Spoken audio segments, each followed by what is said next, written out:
News.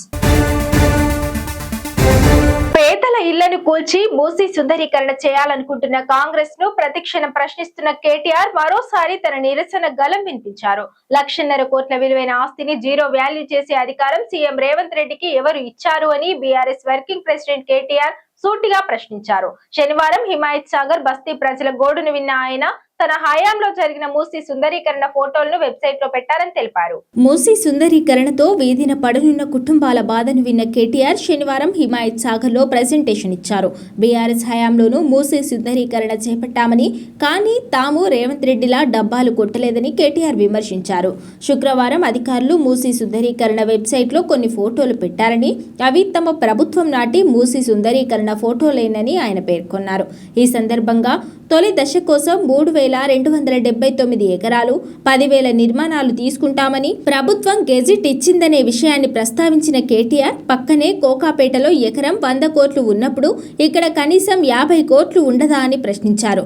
1,50,000 కోట్ల విలువైన ఆస్తిని జీరో వాల్యూ చేసే అధికారం రేవంత్ రెడ్డికి ఎవరు ఇచ్చారు అని బీఆర్ఎస్ కార్యనిర్వాహక అధ్యక్షుడు నిలదీశారు. చూడండి, మీరు విచిత్రమైన విషయం, నిన్న ఆయన మూసి వెబ్సైట్ లో పెట్టిండు రేవంత్ రెడ్డి ప్రభుత్వం. మూసీని ఎట్లా చేస్తామని పెట్టిండు. ఆ పెట్టిన బొమ్మలు ఎక్కడో తెలుసా? మనం గతంలో చేసిన బొమ్మలే పెట్టిండు 6 కోట్ల రూపాయలతో. అందుకే అంటున్నాం, నకల్ మారనే కోవి అకల్ చాయి అంటారు కదా, గట్ల గంత తెలివి నీళ్లకు. మీరు ఇక్కడ చూడండి, 3,279 ఎకరాలు 10,000 నిర్మాణాలు తీసుకుంటా అని చెప్పి మన గెజెట్ ఇచ్చిండు. ఎందుకు కావాలి గన్ని? ఎవరి కోసం 3,279 ఎకరాలు? అది ఫస్ట్ ఫేజ్ అట. 2వ ఫేజు, 3వ ఫేజు, 12వ ఫేజు ఏం చేస్తాడో మహానుభావుడు మరి చూడాలి. మొదటి ఫేజ్ లోనే 10,000 నిర్మాణాలు. నేను 10,000 నిర్మాణాలు లెక్క తప్పు చెప్పానంటారని గెజెట్ కూడా తెచ్చిన. ఎన్ని ఎకరాలు అంటే 3,279 ఎకరాలు. మళ్ళీ గుర్తు చేస్తా ఉన్నా, పక్కనే కోకాపేటలో 100 కోట్లు, 120 కోట్లు, 130 కోట్లు. మరి ఇక్కడ కనీసం అందులో 50%, 40% ఉంటుందా? మరి 50% వేసుకుంటే 3,279 కోట్లు అంటే 1,50,000 కోట్ల కాదా?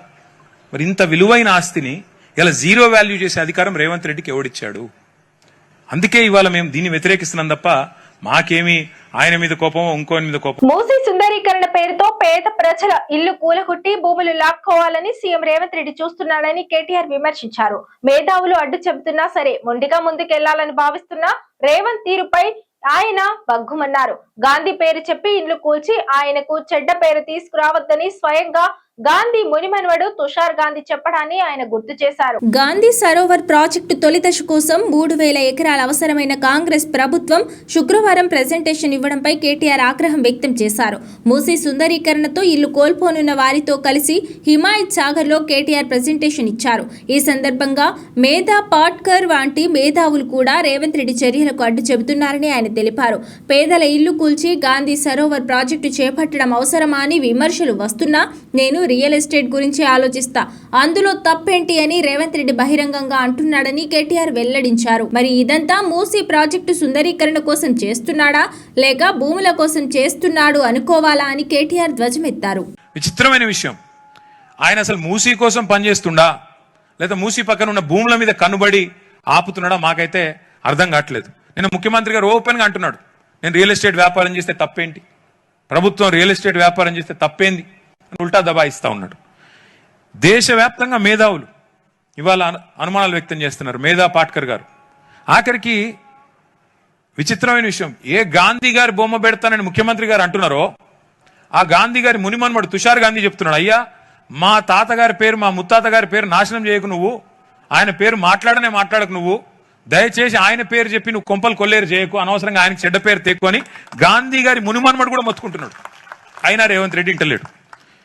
రంజాన్ పవిత్ర మాసాన్ని పురస్కరించుకొని దేశంలోనే మొదటిసారిగా ముస్లింలకు తోఫాను అందజేసిన ఏకైక ముఖ్యమంత్రి కేసీఆర్ అని మాజీ మంత్రి తన్నీరు హరీష్ రావు అన్నారు. షేర్లింగంపల్లి నియోజకవర్గ పరిధిలోని కొండాపూర్ డివిజన్ లో శనివారం ఇఫ్తార్ విందుకు ముఖ్య అతిథిగా హాజరైన Harish Rao BRS secular party అని, దేశంలోనే మొదటిసారిగా ఇమాంలకు జీతం ఇచ్చిన గొప్ప ముఖ్యమంత్రి కేసీఆర్ అని తెలిపారు. Kukatpally MLA Serilingampally party incharge కృష్ణారావుతో కలిసి ఇఫ్తార్ విందులో పాల్గొన్న హరీష్ రావు కేసీఆర్ హయాంలో అన్ని మతాలను సమాన దృష్టితో చూస్తూ ఇమాం అర్చకులకు నెల జీతాలు ఇచ్చామని పేర్కొన్నారు.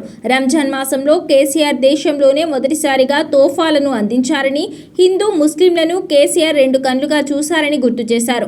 రంజాన్ మాసంలో ముస్లింలు ఉపవాస దీక్షను ఎంతో నిష్ఠతో చేస్తారని, ఉపవాసం గొప్పదనం వారికి తెలుసని ఆయన అన్నారు. సంపాదించిన దాంట్లో కొంత సొమ్మును దానం చేయడం ఈ మాసం గొప్పదని హరీష్ రావు తెలిపారు. తెలంగాణలో 204 ప్రత్యేక పాఠశాలలను ముస్లింలకు ఏర్పాటు చేసిన గొప్ప ముఖ్యమంత్రి కేసీఆర్ అని ఆయన అన్నారు. 24 గంటల కరెంట్ను ఇచ్చారని, విద్యార్థులకు మెరుగైన విద్యనందించి ఒక్కో విద్యార్థి మీద ₹1,00,000 ఖర్చు చేశారని హరీష్ రావు గుర్తు చేశారు. గతంలో 70 సంవత్సరాలు పాలించిన కాంగ్రెస్ ప్రభుత్వం 4 స్కూళ్లను ప్రారంభిస్తే 10 సంవత్సరాల్లో 204 స్కూళ్లను ప్రారంభించిన గొప్ప వ్యక్తి కేసీఆర్ అని ఎమ్మెల్యే అన్నారు. దేశంలో ఎక్కడా లేని విధంగా ముస్లిం ఆడపిల్లల పెళ్లికి షాదీ ముబారక్ కాన్పు సమయంలో ₹13,000 కేసీఆర్ కిట్లు అందజేశారని ఆయన పేర్కొన్నారు. మున్సిపల్ ఎన్నికల్లో కాంగ్రెస్ బీజేపీలు ములాఖత్ అయ్యి సీట్లు పంచుకున్నాయని ఆయన దుయ్యబట్టారు. కొండాపూర్లోని ప్రభుత్వ దవాఖానాను 200 పడకలకు పెంచితే కాంగ్రెస్ ప్రభుత్వ హయాంలో మందులు దొరకడం లేదని హరీష్ మండిపడ్డారు. బస్తీ దవాఖానాలకు సుస్థి పట్టించారని చెప్పారు. నేడు కాంగ్రెస్ ప్రభుత్వంలో ఎన్నికలొస్తే పథకాలు లేదంటే ఎత్తేసుడు నడుస్తుందని హరీష్ రావు విమర్శించారు. బీఆర్ఎస్ ప్రభుత్వ హయాంలో 1,00,000 డబుల్ బెడ్రూమ్లను అందజేస్తే హైడ్రా పేరిట రేవంత్ రెడ్డి ప్రభుత్వం 1,00,000 ఇండ్లను కూల్చివేసిందని హరీష్ తెలిపారన్నారు. రేవంత్ రెడ్డి యూపీ సీఎం ఆదిత్యనాథ్, యోగి ఇద్దరు బుల్డోజర్ల ప్రభుత్వాలను నడుపుతున్నారని హరీష్ ఫైర్ అయ్యారు. మూసీలో 10,000 ఇండ్లను కూల్చివేసేందుకు సీఎం సిద్ధమయ్యాడని ఆయన వెల్లడించారు.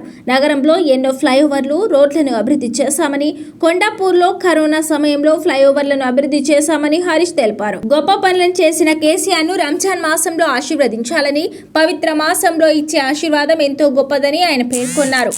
మరోసారి బీఆర్ఎస్ పార్టీ ముఖ్యమంత్రిగా కేసీఆర్ను గెలిపిద్దామని హరీష్ రావు ఇఫ్తార్ విందు సందర్భంగా ముస్లింలను కోరారు. ఈ కార్యక్రమంలో పట్టాన్చెరు నియోజకవర్గం ఇన్ఛార్జ్ ఆదర్శ్ రెడ్డి, మాజీ కార్పొరేటర్ బొబ్బన అవతారెడ్డి, నాయకులు రవి యాదవ్, మల్లారెడ్డి, మమత తదితరులు పాల్గొన్నారు. केसीआर साहब पहले सीएम है। मैं आपको याद दिलाना चाहता हूं, पूरा इंडिया में अगर से इमाम मौसम साहब का कोई तनख्वाह दिए सरकारी के पैसे से, वो सिर्फ केसीआर साहब है। कर्नाटका में कांग्रेस हुकूमत है, वहां था इसके पहले भी यहां कांग्रेस हुकूमत था, कोई दिए? केसीआर साहब जो टेम्पल में अय्यागार को देते, मस्जिद में इमाम मौसम साहब को भी दिए केसीआर साहब ने। 5,000 हर महीने केसीआर साहब ने तनख्वाह सरकारी के पैसे से दिए थे। केसीआर साहब ने रमजान के महीने में तोहफा दिए। रेवंत रेड्डी आने के बाद तोहफा बंद हो गया, लेकिन अभी दे रहा। क्यों बोले तो आगे जीएचएमसी का इलेक्शन आ रहा ना, वो अभी जिलों में नहीं दे रहा। कोई जिले में बाहर, कहीं तालुका में, कोई मंडल में, कोई गांव में नहीं दे रहा। सिर्फ हैदराबाद में ये साल दे रहा, पिछले साल नहीं दिया, लेकिन ये साल तोहफा भिजाया। क्यों? इलेक्शन है आगे जीएचएमसी का।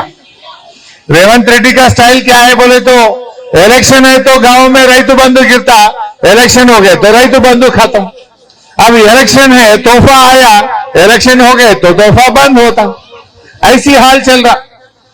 आप लोग सोचिए, केसीआर साहब आने के बाद रमजान में 2 दिन का छुट्टी दिए। केसीआर साहब हर कॉन्स्टिट्यूंसी में, हर जिले में हुकूमत के तरफ से दावते इफ्तार के इंतजाम करे।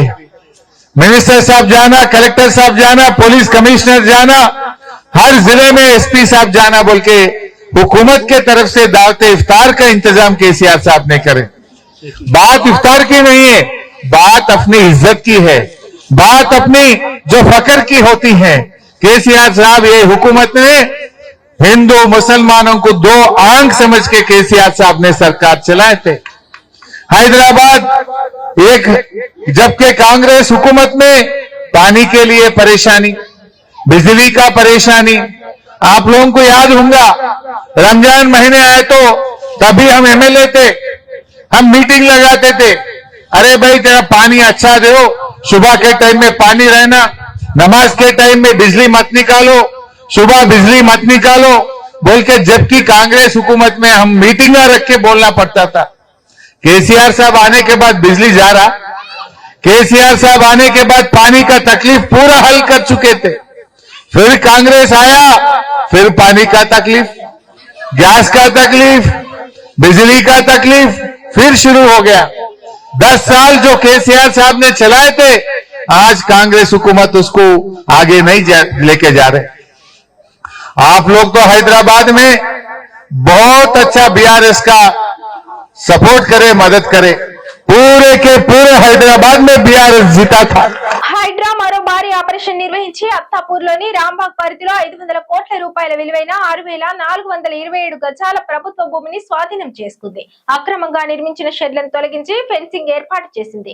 అలాగే చందానగర్ లోని భవానీపురంలో కబ్జాకు గురవుతున్న 2 కోట్ల రూపాయల విలువైన పార్కు స్థలాన్ని కూడా కాపాడి స్థానికులకు అప్పగించింది. గ్రేటర్ హైదరాబాద్ పరిధిలోని చెరువులు, కుంటలు, పార్కులు, ప్రభుత్వ స్థలాలు కబ్జాకు గురికాకుండా హైడ్రా ప్రత్యేక చర్యలు చేపడుతోంది. ఇప్పటికే వేల కోట్ల విలువైన భూములను కాపాడి ప్రభుత్వానికి అప్పగించింది. తాజాగా మరో భారీ ఆపరేషన్ చేపట్టింది. నగరంలోని అత్తాపూర్ పోలీస్ స్టేషన్ పరిధిలోని రాంబాగ్లో 500 కోట్ల రూపాయల విలువైన ప్రభుత్వ భూమిని హైడ్రా సిబ్బంది కాపాడారు. 6,427 గజాల ప్రభుత్వ స్థలాన్ని కొందరు కబ్జా చేయగా స్పెషల్ ఆపరేషన్ చేపట్టి ఆ భూమిని స్వాధీనం చేసుకున్నారు. ఎలాంటి అవాంఛనీయ సంఘటనలు తలెత్తకుండా భారీ బందోబస్తు మధ్య ప్రభుత్వ స్థలంలో అక్రమంగా నిర్మించిన షెడ్లను తొలగించారు. అనంతరం ఆ భూమి చుట్టూ ఫెన్సింగ్ ఏర్పాటు చేశారు. 2 రోజుల క్రితం షేర్లింగంపల్లి మండలం చందానగర్ పరిధిలోని భవానీపురంలో పార్కును హైడ్రా కాపాడింది. తమ కాలనీలోని 400 గజాల పార్కు స్థలం కబ్జాకు గురవుతుందని భవానీపురం కాలనీ వెల్ఫేర్ అసోసియేషన్ ప్రతినిధులు హైడ్రా ప్రజాబాణిలో ఫిర్యాదు చేశారు. జీహెచ్ఎంసీ అధికారులు గతంలో పార్కు చుట్టూ ప్రహరీ నిర్మించి హద్దులు నిర్ధారించారన్నారు. ఆ ప్రహరీనే పునాదులుగా చేసి ఇల్లు కట్టడానికి ప్రయత్నిస్తున్నారని వాపోయారు.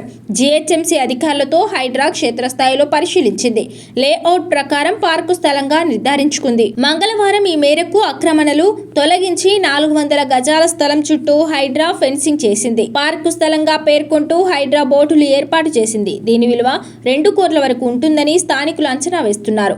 పార్కును కాపాడిన హైడ్రాకు కాలనీ వాసులు ధన్యవాదాలు తెలిపారు. ఇక ఎన్ఆర్ఎస్సి అందిస్తున్న ఉపగ్రహ ఆధారిత డేటా హైడ్రాకు వజ్రాయుధంలా మారిందని హైడ్రా కమిషనర్ ఏవి రంగనాథ్ గారు అన్నారు. చెరువులు, నాలాలు, ఎఫ్టీఎల్ బఫర్ జోన్లకు సంబంధించిన సమాచారం ఒక్కో విధంగా ఉందని, ఇలాంటి సమయంలో ఎన్ఆర్ఎస్సి డేటా దిక్సూచిలా మారిందన్నారు. చెరువుల ఎఫ్టీఎల్ నిర్ధారణలోనే కాదు, ప్రభుత్వ భూములు, పార్కులు, రహదారులు, ప్రజావసరాలకు ఉద్దేశించిన స్థలాల లెక్క తేల్చడంలోనూ ఈ డేటా హైడ్రాకు ఎంతో ఉపయోగపడుతుందని చెప్పారు. తెలంగాణ ప్రభుత్వం సిద్దిపేట జిల్లా నర్మేటలో 300 కోట్ల రూపాయల వ్యయంతో రాష్ట్రంలోనే అతిపెద్ద ఆయిల్ ఫామ్ రిఫైనరీని ఏర్పాటు చేస్తోంది. ఈ నెల 22న సీఎం రేవంత్ రెడ్డి ఈ రిఫైనరీని ప్రారంభించనున్నారు. మలేషియా సాంకేతికతతో నిర్మించిన ఈ ప్లాంట్ ద్వారా ముడి చమురును శుద్ధి చేసి నేరుగా వంట నూనెను ఉత్పత్తి చేయనున్నారు. దీనివల్ల రైతులకు గిట్టుబాటు ధరతో పాటు సుమారు 1000 మందికి ఉపాధి లభించనుంది. తెలంగాణలో ఆయిల్ ఫామ్ సాగు చేస్తున్న రైతులకు తీపి కబురు అందించింది ప్రభుత్వం. ఇక నుంచి రాష్ట్రం పామాయిల్ తయారీ కేంద్రంగా మారనుంది. సిద్దిపేట జిల్లా నర్మేటలో ఆయిల్ ఫామ్ రిఫైనరీ ఏర్పాటు చేసి నూనె ఉత్పత్తి చేయాలని తెలంగాణ ప్రభుత్వం నిర్ణయించింది. రాష్ట్రంలో ప్రస్తుతం సుమారు 2.91 లక్షల ఎకరాల్లో ఆయిల్ ఫామ్ సాగు చేస్తున్నారు. ఉమ్మడి ఖమ్మం జిల్లా అశ్వారావుపేట, అప్పారావుపేటల్లో ఆయిల్ ఫామ్ శుద్ధి కర్మాగారాలు ఉన్నాయి. కొత్తగా నర్మేటలో రాష్ట్రంలోనే అతిపెద్ద కర్మాగారాన్ని 300 కోట్లతో నిర్మించారు. ఈ నెల 22న సీఎం రేవంత్ రెడ్డి చేతుల మీదుగా ఈ రిఫైనరీ ప్రారంభం కానుంది. ప్రస్తుతం ఉన్న 2 కర్మాగారాల్లో ఆయిల్ ఫామ్ ఫ్యాక్టరీలో ముడి చమురు మాత్రమే తీస్తున్నారు. దీన్ని మహారాష్ట్ర, కర్ణాటకతో పాటు మరికొన్ని రాష్ట్రాలకు తీసుకెళ్లి అక్కడి రిఫైనరీలలో నూనెలుగా తయారు చేసి దానిని ఫామ్ ఆయిల్ గా మారుస్తున్నారు. దీన్ని ఆయిల్ ఫెడ్ కొనుగోలు చేసి విజయ నూనెలుగా మార్కెట్లో విక్రయిస్తోంది. రాష్ట్రంలో నూనెల తయారీకి రిఫైనరీ ఏర్పాటు అంశాన్ని వ్యవసాయ శాఖ మంత్రి తుమ్మల నాగేశ్వరరావు సీఎం రేవంత్ రెడ్డి దృష్టికి తీసుకెళ్లారు. నర్మేటలో దాని ఏర్పాటును ప్రతిపాదించగా సీఎం రేవంత్ ఆమోదించారు. ఈ నేపథ్యంలో ఈ నెల 22న నర్మేట ఆయిల్ ఫామ్ శుద్ధి కర్మాగారం ప్రారంభోత్సవం రోజునే దానిని ఆనుకొని 2 ఎకరాల స్థలంలో భారీ రిఫైనరీకి శంకుస్థాపన చేయాలని డిసైడ్ అయ్యారు. అనంతరం 6 నెలల్లో పూర్తి చేసి ఫామ్ ఆయిల్ ఉత్పత్తి ప్రారంభిస్తారు. మలేషియా సాంకేతిక పరిజ్ఞానంతో నర్మేటలో ఆయిల్ ఫెడ్ ఆధ్వర్యంలో నిర్మించిన ఆయిల్ ఫామ్ ఫ్యాక్టరీలలో గెలల క్రషింగ్ మొదలు కానుంది. గంటకు 30 టన్నుల సామర్థ్యంతో క్రషింగ్ చేపట్టనున్నారు. దీన్ని దశల వారీగా రోజుకు 120 నుంచి 600 టన్నులకు పెంచే వీలు తేలింది. పరిశ్రమకు అవసరమైన విద్యుత్తును గెలల వ్యర్థాలతోనే ఉత్పత్తి చేసేందుకు గాను 4 మెగావాట్ల ప్లాంట్ను ఇక్కడ ఏర్పాటు చేశారు. సమీపంలోనే 10 కోట్ల లీటర్ల నీటిని నిల్వ చేసే రిజర్వాయర్లను సైతం నిర్మించారు. నీరు వృధా కాకుండా రీసైక్లింగ్ పద్ధతిలో వినియోగించనున్నారు. ఈ రిఫైనరీ ప్రారంభంతో ప్రత్యక్షంగా పరోక్షంగా 1000 మందికి పైగా ఉద్యోగ ఉపాధి అవకాశాలు లభించనున్నాయి. రైతులకు సైతం సరైన మద్దతు ధర లభించనుంది. ఇది వాల్ట్ బులెటిన్. మరో బులెటిన్ లో మళ్ళీ కలుద్దాం. Stay and TS 24 news.